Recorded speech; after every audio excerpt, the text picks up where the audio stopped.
While the sons treated the funeral like an inconvenience, someone else in that house carried a very different kind of heart.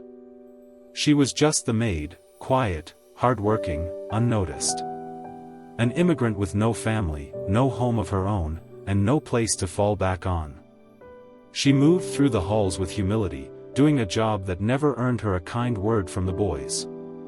But the father saw something in her that his own children had long lost: compassion. When she tried to stop one son from leaving the funeral, not for herself, but out of respect for the mother he'd lost, it struck him deeply. In her sincerity, the father found the humanity his sons lacked. So when the funeral ended and the bitterness grew, he made a decision that shocked everyone. With the stroke of a pen, he handed her the entire estate, the mansion, the wealth, the legacy, everything meant for his sons. And in that moment, the girl who once slept in a tiny closet found herself standing in the center of a storm she never asked for. Overnight, she became the spark that ignited their greed, their rivalry, and their desperation. Because kindness, when placed in the wrong world, can become dangerous. It all began with a death no one expected, a moment that should have brought a family together but instead revealed how broken they truly were. When the mother passed away, the house fell silent, not with grief, but with absence. Her husband stood at the funeral alone, clutching memories that suddenly felt heavier than ever, waiting for sons who never showed up. Hours passed, and still no footsteps, no flowers, no final goodbye. The father tried to keep his composure, but the disappointment etched itself deeply into his face. When the sons finally appeared, late, distracted, and more concerned about their own lives than the woman who raised them, it became painfully clear that something had gone terribly wrong in this family long before the tragedy.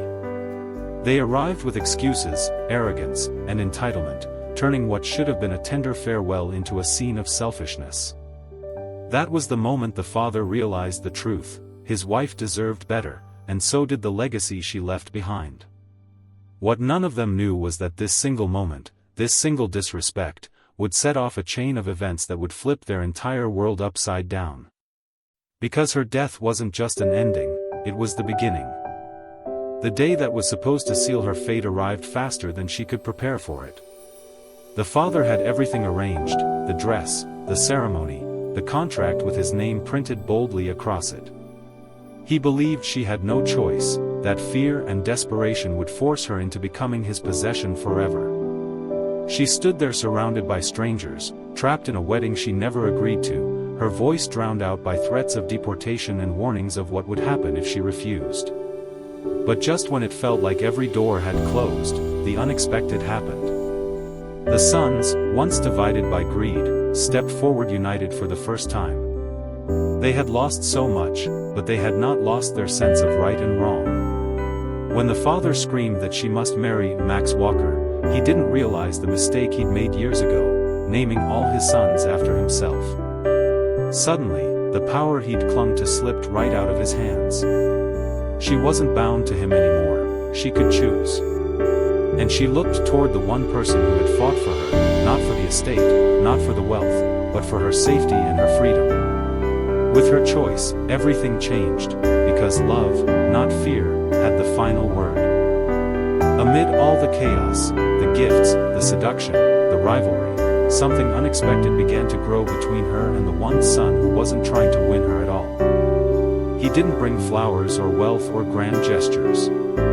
He brought honesty. Sometimes harsh, sometimes clumsy, but always real.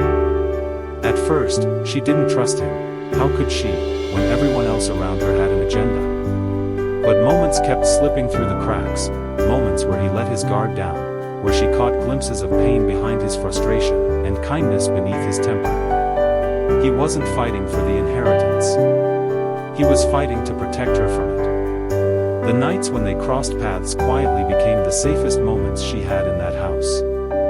He learned to walk again because she believed he could.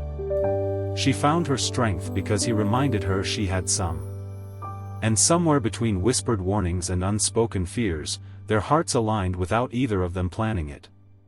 She realized that with him, she wasn't trapped, she was seen. And he realized that with her, he wasn't broken, he was human again.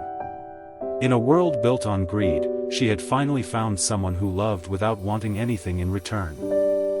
As her place in the house grew more complicated, so did the shadows surrounding it. The brothers' strange behavior wasn't just jealousy, it was fear. And soon, piece by piece, she discovered why. The father who acted generous and grieving was hiding a truth far darker than his sons ever had. Whispers in empty hallways, locked rooms no one entered, and photographs tucked away in drawers told a story she was never meant to uncover. She learned that she wasn't the first woman to be promised protection, comfort, or a future inside those walls. There had been others, each drawn in by the father's charm and crushed by the same trap he was now setting for her. And then came the most painful truth: the mother hadn't simply fallen down the stairs. She had been pushed, just like his son had once been, both punished for standing in the way of the father's control. The house wasn't a home, it was a cage built by a man who believed he owned everything and everyone in it. Realizing she was next in line, she understood that what she felt as uneasiness was actually danger, and what looked like kindness from him was only the beginning of a much deeper nightmare. The moment the father announced his decision, everything shifted. The three sons, who had never cared about the maid, suddenly saw her as the key to everything they were about to lose. Their inheritance, their lifestyle, their pride, now all depended on a girl they once ignored. And so began a competition none of them had expected, a battle not of love, but of desperation. The first son tried charm, the kind that had always worked on every woman he met. He turned on his seductive smile, brought her makeshift restaurants, dim lights, soft music, anything to make her fall for him. The second son used luxury. He gave her the biggest room, the finest clothes, the kind of comfort he thought could blind anyone. But she wasn't impressed by expensive wine or glittering rooms. And then there was the third son, quieter, harsher, but strangely honest. He didn't try to win her. He tried to warn her. He told her about the trap, the game their father had created, the danger behind every sweet gesture his brothers made. And little by little, it became clear that this wasn't just a competition for wealth, it was a test of who still had a heart left.